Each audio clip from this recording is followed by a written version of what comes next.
We live in a world that is just obsessed with productivity. Every single second is supposed to count for something. But what if the most meaningful moments of our lives are the ones we'd normally call wasted? Today, we're going to dig into a really profound challenge to our hyper-efficient world, and it comes from the Japanese writer Kazuko Watanabe.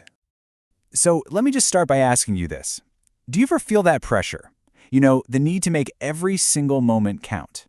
To fill every little gap in your schedule with something, productive? I mean, in our culture, efficiency is king, right? It's like we're conditioned from day one to believe that any time not spent working towards some clear, measurable goal, that's time you've basically just thrown away. It's the enemy we have to defeat. But this is where Kazuko Watanabe comes in, with this powerful counter-idea. She says, hang on, the true measure of any action isn't its outcome, but the intention behind it.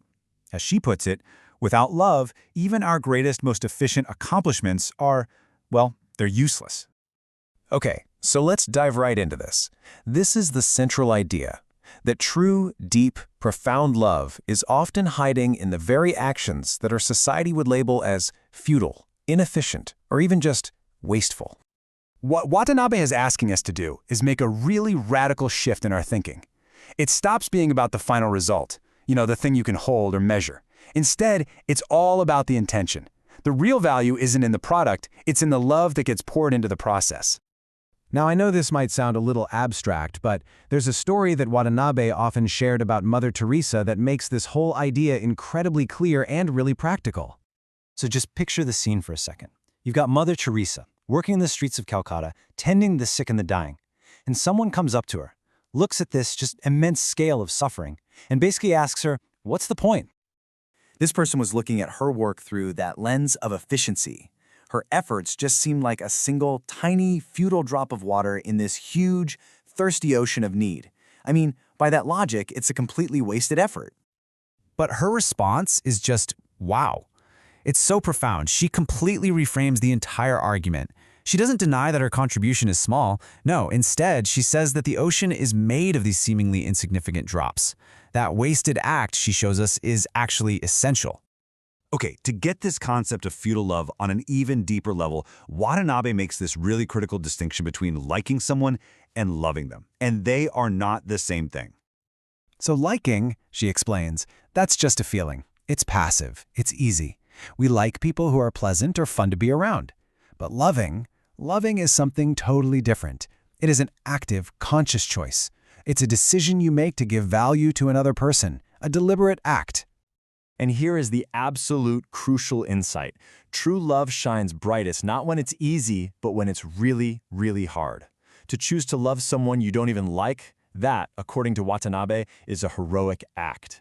It's exactly the kind of thing our efficiency-obsessed world might call futile, but that's where real love is made. This whole idea gets taken even further in another powerful story from Watanabe's writings. This one's about an act of giving that just completely defies simple logic. So, the story goes like this. There's a man named Mr. Tanaka. It's a cold night, and he is clearly freezing. Someone gives him this wonderful, warm, padded garment that he desperately needs. Problem solved, right? But what he does next is what really defines this whole idea of love and waste. Mr. Tanaka takes this precious gift, the thing that he needs for himself, and without a second of hesitation, he gives it away to another person who he thinks needs it even more.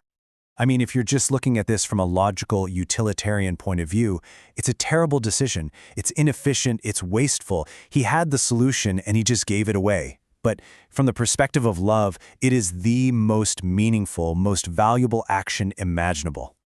So we've heard these incredible stories. What does it all mean for us? Let's try to bring it all together and see how this way of thinking can actually change how we view our own time and our own lives. And this quote just gets right to the absolute core of her message. See, true love isn't about finding something that's already valuable and appreciating it.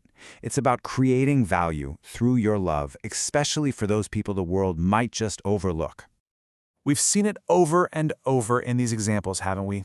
The most profound, the most powerful expressions of love, they often show up in actions that, on the surface, look completely and utterly futile. These are the moments that truly define us. And this really is the ultimate takeaway. Any time you spend on an act of love, no matter how small or how inefficient it seems, is never, ever wasted. Watanabe says these moments give our lives quality and density. It's not about how long your life is, it's about its depth of love. So that leaves us with this question to carry with us. In a world that is screaming for efficiency, maybe the most radical, most meaningful thing you and I can do is find a moment that the world would call wasted and just choose to fill it with love.